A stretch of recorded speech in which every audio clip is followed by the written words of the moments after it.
नमस्कार दोस्तों, geography by MK GTM channel पर आप सभी सम्मानित छात्र छात्राओं का हार्दिक स्वागत अभिनंदन करता हूं। दोस्तों, आज से हम लोग भूगोल की कक्षाएं प्रारंभ करने जा रहे हैं और भूगोल से संबंधित जितने भी प्रतियोगी परीक्षाओं में प्रश्न पूछे जाते हैं उन सभी तथ्यों का अध्ययन हम लोग इस वीडियो में करेंगे। अर्थात यह वीडियो परीक्षाओं को ध्यान में रखते हुए तैयार किया गया है। बहुत ही संक्षिप्त समय में बृहद तथ्यों को जानने की ज़रूरत को ध्यान में रख करके इस वीडियो को तैयार किया गया है। तो जैसा कि आप लोगों को यह मालूम है कि भूगोल को दो प्रमुख शाखाओं में बांटा गया है। पहला है भौतिक भूगोल, दूसरा है मानव भूगोल। भौतिक भूगोल के अंतर्गत क्लाइमेटोलॉजी अर्थात जलवायु विज्ञान, दूसरा है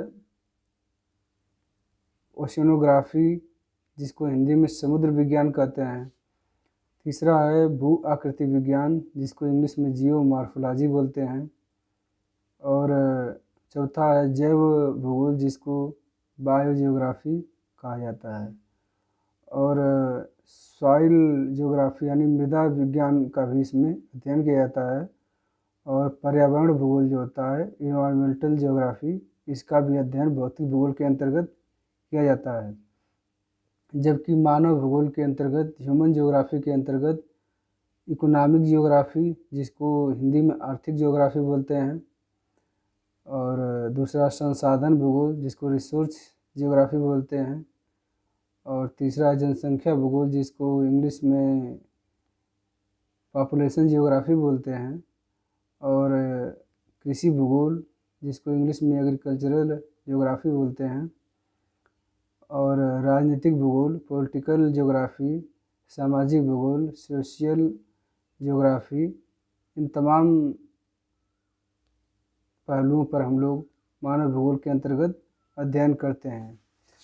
तो आज हम लोग सबसे पहले भौतिक भूगोल के अंतर्गत क्लाइमेटोलॉजी अर्थात जलवायु विज्ञान का अध्ययन करेंगे, और जलवायु विज्ञान में भी खासकर जो वायुमंडल है जिसको एटमॉस्फेयर बोलते हैं, इस वायुमंडल का अध्ययन करेंगे, क्योंकि वायुमंडल बहुत ही इम्पोर्टेंट टॉपिक है और यहाँ से लगभग सभी प्रतियोगी परीक्षाओं में कुछ न कुछ प्रश्न जरूर बनते हैं।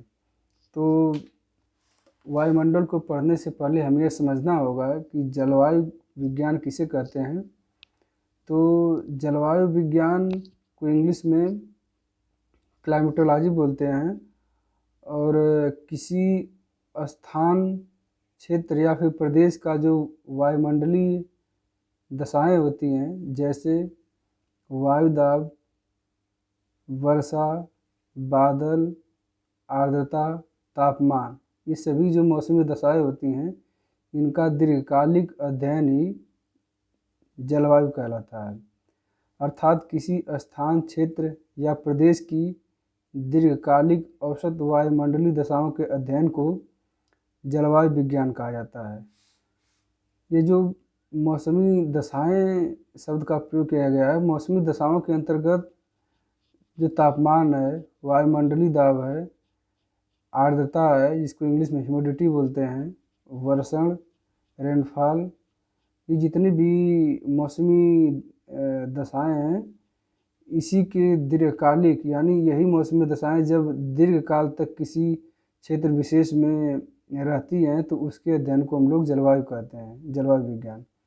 हम लोग मौसम को समझ लेते हैं कि मौसम किसे कहते हैं। तो मौसम विज्ञान को इंग्लिश में मेट्रोलॉजी बोलते हैं, और मौसम जो होता है वह किसी क्षेत्र विशेष के एक अल्पकालिक समय अर्थात लघुकालिक समय की जो जलवायु अथवा वायुमंडलीय दशाएं जैसे तापमान, वायु दाब, पवन, आर्द्रता, बादल, वर्षण, इन सभी का अध्ययन किया जाता है। अर्थात मौसम जो होता है यह वायुमंडलीय दशाओं का, मौसमी दशाओं का एक अल्पकालिक यथा एक दिन, एक सप्ताह या फिर एक महीना का अध्ययन किया जाता है। जबकि जलवायु के अंतर्गत सभी वायुमंडलीय दशाएं अर्थात मौसमी दशाएं जैसे तापमान, वायुदाब, पवन, आर्द्रता, वर्षा, इन सभी के दीर्घकालिक अध्ययन को जलवायु विज्ञान कहते हैं। जैसे मान लीजिए किसी स्थान विशेष का जो वायुमंडलीय दशाएं हैं अगर कई वर्षों तक एक ही समान बनी रहे तो उसको हम लोग वहाँ का जलवायु कहते हैं। जैसे जो भारतीय जलवायु है ये 3 प्रकार की जलवायु यहाँ पाई जाती हैं। जैसे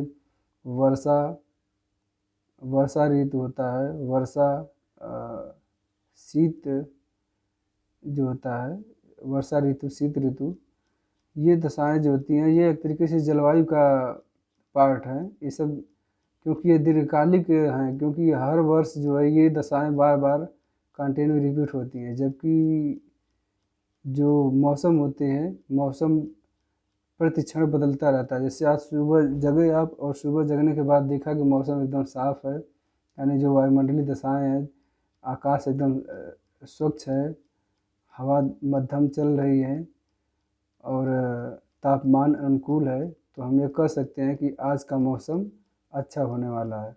जबकि हम ये नहीं कह सकते आज का जलवायु अच्छा होने वाला है, क्योंकि जलवायु तो दीर्घकालिक अवस्थाओं का अध्ययन है, जबकि मौसम अल्पकालिक समय का अध्ययन है। तो यहाँ हम लोग जलवायु और मौसम का अध्ययन कर लिए। अब हम लोग वायुमंडल पर पहुँचते हैं और जानते हैं कि वायुमंडल के अंतर्गत किसका अध्ययन किया जाता है। तो वायुमंडल को जानते हैं और वायुमंडल को जानने से पहले सबसे पहले हम ये समझते हैं कि वायु क्या होता है। तो जो वायु होता है वह विभिन्न प्रकार के गैसों का मिश्रण होता है। विभिन्न प्रकार के गैसों के मिश्रण को हम लोग वायु कहते हैं और विभिन्न प्रकार के वायु के अध्ययन का हम लोग वायुमंडल कहते हैं। वायुमंडल एक बहुस्तरीय गैसीय आवरण है जो पृथ्वी को चारों ओर से घेरे हुए है। यानी हमारे पृथ्वी के चारों ओर जितने भी गैस आवरण उपस्थित है उन सभी को सम्मिलित रूप में हम लोग वायुमंडल कहते हैं। जो वायुमंडल होता है यह पृथ्वी के चारों ओर गुरुत्वाकर्षण बल के कारण विद्यमान रहता है। गुरुत्वाकर्षण बल के कारण ये पृथ्वी के समीप होता है। अगर गुरुत्वाकर्षण बल न हो तो यह पृथ्वी के समीप न रह पाए। अर्थात वायुमंडल पृथ्वी से उसके गुरुत्वाकर्षण बल द्वारा संबद्ध होता है और वायुमंडल सूर्य से आने वाली जो सौरिक विकिरण है उसको अवशोषित कर लेता है और कुछ जो हानिकारक जैसे कि पराबैंगनी किरणें, जिसको पराकाष्ठीय किरणें भी कहते हैं और इंग्लिश में इसको अल्ट्रावायलेट किरणें कहते हैं, इन किरणों को पृथ्वी तक आने नहीं देता है और उनको वायुमंडल के ऊपर ही रोक लेता है, जिससे कि मनुष्य का जीवन संभव हो पाता है। अगर यह पराबैंगनी किरणें पृथ्वी तक आती तो यहाँ पर भयंकर बीमारियों जैसे कि चर्म रोग, कैंसर जैसी समस्याओं से ग्रसित कर देती। इसलिए जो वायुमंडलीय परतें हैं यह मानव जीवन को सकारात्मक रूप में प्रभावित करती है। अब हम लोग यह जान लेते हैं कि वायुमंडल की कौन कौन से घटक हैं, वायुमंडल किस किस से मिलकर बना हुआ है। तो जो वायुमंडल है यह 3 प्रकार के संघटकों से मिलकर बना हुआ है। पहला है गैस, दूसरा है जल वाष्प और तीसरा है धूलकण।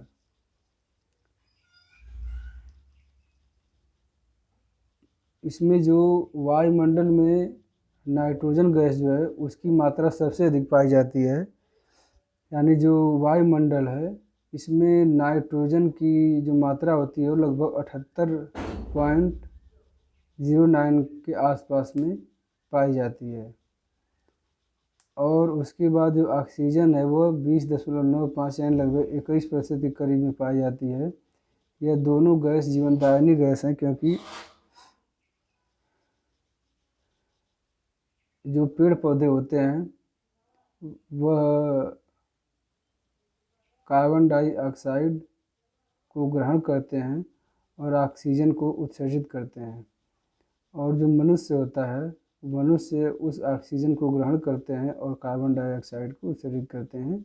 इस प्रकार से ये दोनों गैसें मनुष्य और वनस्पतियों के जीवन को संभव बनाते हैं।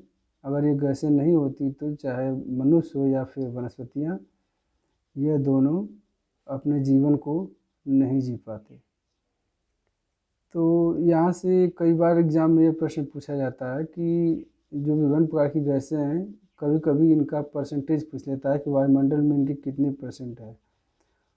तो नाइट्रोजन ऑक्सीजन का पता चले गया। फिर आर्गन जो होता है यह वायुमंडल में 0.93% उपस्थित है। कार्बन डाइऑक्साइड CO2 0.03%, और जो नियान गैस है यह 0.0018% वायुमंडल में विद्यमान है। गैसें दो प्रकार की होती हैं।